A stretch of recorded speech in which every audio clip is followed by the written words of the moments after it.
Entertainment Thursday gets to continue right here on Good Morning Kenya, and we begin with our first conversation right here on set, and we are talking about something that is very, very important, matters entertainment, and that is sound. Can you imagine being anywhere and the sound is just terrible? Actually, even right now, if I'm speaking to you and the sound is terrible, come on. Just switch it off, you know?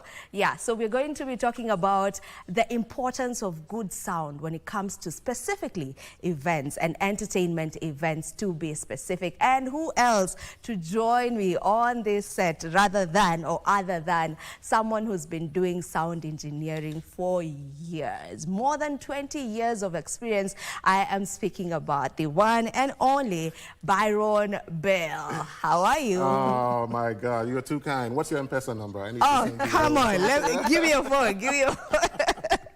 Wow, welcome to the program. Thank you. And then seated right next to Byron is an artist that is not new to our screens. She's been here before. She's an award-winning songwriter and a singer, the one and only Olivia Ambani. Welcome to the program. Thank you so much for having me back. Thank you. Yeah, so we're going to be having this conversation with a sound engineer as well as an artist. And that brings about, if we talk about a concert, these two people have to be part of the concert. So let's get into it. Okay. When we talk about sound, let's begin with you, who's the professional when it comes to sound.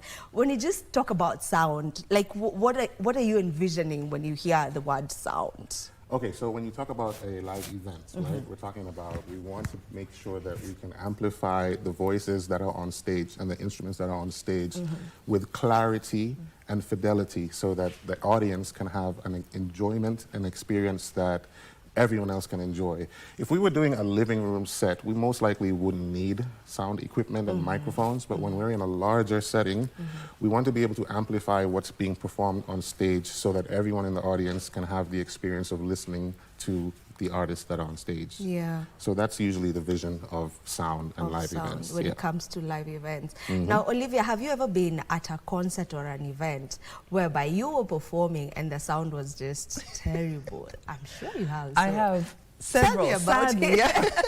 I think it's yeah, when that happens, as well as an artist, it can really throw you off. So you're trying to be very calm and still get your audience to enjoy, and then you're normally trying to get like the sound teams, you're trying to maybe motion to them or whisper to them in a way. Yeah, it can be very frustrating, and I think that's why it's so important, one, to know your sound team, two, to have a good relationship, and for it to be a collaboration, because it takes two people. And even me as an artist, I need to also understand the role I play, right? Because there's some maybe rules or tips that the sound team might give me, like, okay, it's better use this mic, maybe stand in this position, because they understand the room and what's happening. Yeah, but when sound is bad, it's frustrating. I can only imagine. It's very frustrating. And you know, when you talk about, you also have a role to play as the artist. Had you gone for your sound check? Because sometimes after the event, you know, you'll hear people saying, oh, she was complaining on that stage, but she didn't even show up for the sound check. Yeah. So I think everyone has a role to play. Yes, right? Absolutely. And I really respect sound checks. Like, I will ask you, when do I need to be there for a sound check? Like, if I have to be extra early, I always try and also introduce myself. I will find the sound engineer and I'll just say, hi, I'm so-and-so. I get their name. For me, that's really important. And then, you know, we do the check, and then I try and communicate as best as I can what I like. I'm an alto singer, so I had to learn actually from my cousin, like, how do I describe to a sound engineer that I don't want the low part of my voice to be removed, because many female singers are sopranos, so they just assume this is how we will EQ you or mix your voice. So also being early helps you, you know, talk to a sound engineer. And then also, because many sound engineers, maybe they haven't like discovered who you are as an artist. Maybe they're just doing many gigs after gig after gig. So it's important for them to just interact with you in those few minutes. So yes, sound check is very, very vital. But again, it's a collaboration. So I find for me with sound checks, it's about also trying to get certain sound engineers to listen to me with what I want. I think Byron can speak on that, on that as well. It's really important, because again, not every artist is the same. We have different sound specifications. So yeah, absolutely. Sound check is very key. Okay. Now, picking up from what Olivia has just been talking about, as a sound engineer, when you sit down or during sound checks with the artist or the musicians that will be performing on that particular event or concert, what happens? You know, as a sound engineer, what's your job? What collaboration is there between you and the artist? I think it's important for me to first preface by saying that there are different aspects to sound engineering. There are different positions when you talk about a live event for sound engineers, okay? For the most part, if you're in a large concert, you'd have at least 2 sound engineers. One we call the front of house engineer. He is mixing for the audience. That's what you hear as an audience member when you come to an event. The second engineer is called a monitor engineer or a stage monitor engineer. And that's the person who usually has the relationship with the artist, okay? And as she was saying, the relationship with your artist or with an artist at an event is very critical. I believe you should learn at least the music of the artist, listen to the music so you can have an idea of how to mix the artist and the band. Be professional and courteous at all times. Just like what she was saying, as an artist, she introduces herself to the sound engineer. I have a different perspective on that. I believe you as a sound engineer should take the initiative to go and introduce yourself to the artist, right? Because when you're dealing with artists on a top tier level, they're not going to come and say, hey, I am so and so and so and so and so. It's more so your job to go say, hey, I'm the engineer for the day. I'm going to take care of you. Let me know what you need, and I'll be able to take care of you. So being courteous, being professional, and knowing your skill. Also, there's one thing I really want to say about engineers out there. If there's something that you don't know how to do, don't be afraid to ask questions as a sound engineer. It's very important to not pretend that you know something and then something goes wrong during the show. That's why it's important to do those sound checks. Okay, okay. Just from your point of view, Olivia, what is the importance of good sound? I don't like, at the end of the day, it doesn't matter how good I sound as an artist.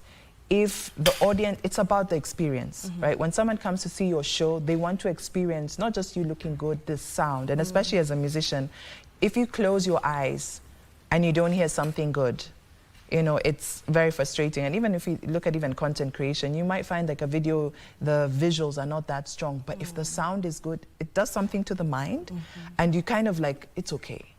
So for me, good sound is, in fact, number one. Everything else could be okay, but if you have good sound, people leave there saying, I had this experience, it was amazing. You know, you can communicate so much. And then also as an artist, I don't want you to go there and say, hey, how does she sound? Because when the sound is off, normally the first thing they think of is the artist. It's not necessarily the sound engineer. Like, and then now I guess more people know that there's a sound engineer and stuff. So there's those things. And then what I've seen, like when I'm in an audience and like the sound is off, you keep on like trying to find where the sound engineer is, and like you're disrupted from actually enjoying the experience. So I think it's actually the first thing, one of the first things, and should be actually invested in, especially for venues. If you're having an event, I would say whether it's the artist or even the event organizer, never ever skim on sound. Like get good sound and a good team, because you could have good equipment, but if you don't have somebody who understands it, then you're setting yourself up for a dangerous and as you mentioned, it brings about the whole experience of the concert or whichever event that one is attending. The sound brings about the experience. So to you, Byron, when you know we'll have this concert at this particular date, like what's the process like for you to the day of the event, you know, from you preparing to the day of the event and the setup and everything? Like, take us through that process as a sound engineer for someone who's maybe not used to, you know, knowing exactly what happens on the other side. They're just used to coming there as the attendees or party goers or whatever, and just everything is just working. Everything. So just take us through that particular process. All right. So basically, it depends on the scale or the size of the event. Sometimes it takes months to prepare. Sometimes it takes weeks to prepare. It really depends. Usually what happens first initially is we'd have what's called a site visit. We'll go to the venue and have a look and see how big the venue is, how many speakers are we going to need to cover this entire venue to make sure that everyone is having the same exact experience from the front of the stage all the way to the toilets in the back, okay? We want you to have that experience. Because you can imagine, think about this. You go to a concert, the food is amazing, the VIP lounge is great, the drinks are good, the lighting is fantastic, and then there's no sound. You can't hear anything. You're gonna go home. Yeah, of course. You're gonna go home, and it's your Yeah. favorite artist, and you paid money to come see your favorite artist. Yeah. So usually what happens is that we'll have a site visit, we'll make sure that we know that we have the coverage that we need audio-wise to make sure that you have a great listening experience. Yeah. And then we partner with a production company to make sure that they have the equipment or enough equipment to cover that. If we don't have enough equipment, then we'll try to collaborate with other production companies and join forces and see how we can do this together. Collaboration is a big part of making sure that there's a success to an event audio-wise. After that, then we have the setup, which happens maybe a week before, maybe a few days before. We come in and we rig the whole PA system, and then we check the PA system, we tune the PA system to make sure it sounds good, we check the microphones to make sure they're good, we check the keyboards and the drums and all that stuff, and then we have the sound check with the artist. So the artist doesn't come in until everything is already set up. They come in either the day of the event or the day before the event. There's a sound check, and then we open the gates to the rest of the public. And they come in and they have an amazing experience. Yeah. Yeah, it's a long process. Long by the time we get to the point where we as revelers just show up for the event, there's a long process that has gone behind that. There is. And you can imagine the excitement when you're coming, you're getting close to the venue, you're starting to hear music, and there's an excitement like, oh yes, we're here. Yeah. It's exciting. So when you can hear the sound at the gate and it's clear, yeah, there's a level of excitement there. For sure, absolutely. Now, we've experienced some artists who, international artists coming to perform in the country. I'll just actually mention who. When we had Burna Boy coming into the country for his concert, was it this year or last year? It was this year. Yeah, early this year. He came in with his entire sound system, the equipment, his people, and all of that. What exactly is that? Is it that, there are artists who are used to a certain level of excellence and they just are used to these particular people to work with? Now they don't want to gamble with their work, so they wouldn't allow anyone else to touch the equipment and whatnot? Or is it just that, I'm a superstar. I'm so glad you asked me this question, because this was a question that happened right after the show happened, right? Among the audio engineering community. So let me say this. When you have an artist of that caliber, the production of the show and the value of the show is so important to that artist and the management of that artist, right? The reason why they bring their own equipment and they bring their own team to do the show is to have consistency with the production of the show throughout the entire tour that they're doing. It has nothing to do with the capabilities of Kenyan sound engineers or any other sound engineers. They just know the show, they've rehearsed the show with the people that they've worked with, and they want to keep that consistency. So when you go to a Burna Boy show in Kenya, you go to a Burna Boy show in Uganda, you go to a Burna Boy show in the UK or the US, you're going to get the same experience every time. So it has nothing to do with, hey, Kenyan engineers can't do this at this level. Yeah, because the conversation after was just like, guys. They want to keep the consistency of the production. They know they've rehearsed over and over and over, and they know exactly what it's supposed to look like, what it's supposed to sound like, and what it's supposed to feel like. And that's it. Yeah. It's nothing else. So don't feel bad if you didn't get a chance to mix Burna Boy, okay? I want to hear... I want to get to hear Olivia's point of view on the same, from the artist perspective. As an artist, as a Kenyan artist, seeing that another artist is coming with everything, production-wise, sound, everything, to ensure that they're doing this show how they want it to feel, From just being there as a Kenyan artist, does that make you feel some type of way? Like, do you kind of question the kind of sound engineers we have in the country? Or do you also try and figure how you can also set up something of the same caliber in terms of you showing up with your own stuff? No, I don't question, because I've been in the industry and I've had some really good sound engineers that I've worked with. I think I actually really understand why he would do that. Because especially like if you look at the frustrating side, when you've worked with someone for so long, and actually the more you grow as an artist, you tend to actually have specific sound engineers you just want to work with and even maybe travel with if you can afford it. Yeah. So I can definitely see why he would want to have his own sound engineer, and then also equipment. Because the thing with equipment, when you know it, it's reliable, and then also the different mics. As artists, not every mic will work well for your voice. So some people even carry their own microphone. So I absolutely understand why he would do that. And then you just want to go to a show and know that you're fine, that your sound is fine, right? That's one thing you never want to have to worry about. And so there's that reliability, you know, that Byron was talking about. And then even another added thing that I think he was very smart to do is because he has also like maybe collaborations with different brands. Like as an artist, I might have collaborations with maybe a specific microphone or even sound, right? And that really helps even push your brand in terms of the money side. So maybe if you have a brand deal with a specific sound team or even specific things, you're going to have to carry them through because of the partnership you have. And then the last thing I felt was, I really felt like Burna Boy honored the audience, that he put that much effort for a Kenyan audience as well as, you know, a US audience, which doesn't always happen for a lot of, you know, big artists. So I really like that. I was like, you're gonna, you know, import all this equipment for us. Like, I'm like, yeah. So that's how I actually felt. Okay. And it was challenging us as, you know, Kenyan artists, how much effort will we put as well for our own audience? If someone from away is doing this, like, how much more can we also do for our own audience to make sure the experience is just as good, if not better? Yeah, and being as someone who was part of that audience, oh, come on. Yeah. it felt really, really nice. It was a whole experience, for sure. Yeah. Now, Byron, there's something Olivia has mentioned about, you know, the artists who actually also just use a particular microphone. And I think I've witnessed that the artists who just have their own microphone. Wherever they go, wherever you see them performing, they have that one microphone. Not just in Kenya, but all over the world, you know. What does a microphone have to do with it, you know?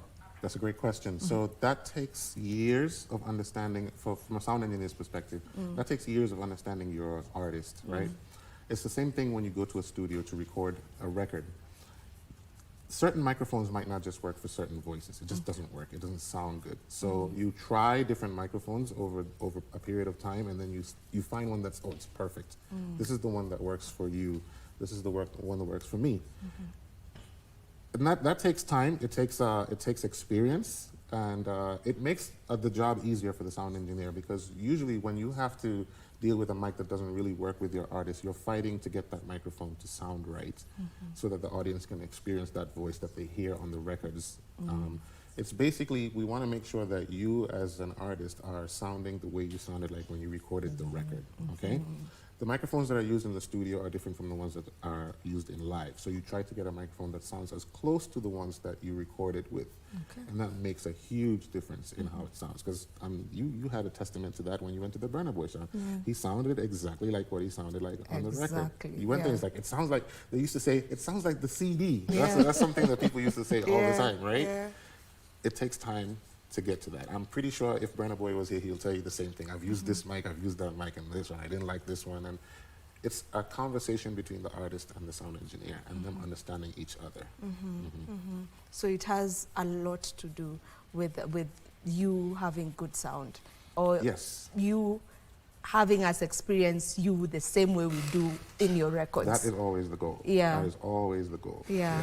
All right, we need to be winding up the conversation, but even as we come to a conclusion of it, maybe to you, Olivia, what's that one event that you went for and you came out of it knowing, it has given you the satisfaction you needed because everything was all right, sound-wise and overall performance? So in terms of an artist or like an audience? As an artist and an audience. I had not even thought of it that way. Yeah, good. Yeah, as an artist and as an audience. So I think as an artist, the one I will say was actually actually there were 2 events.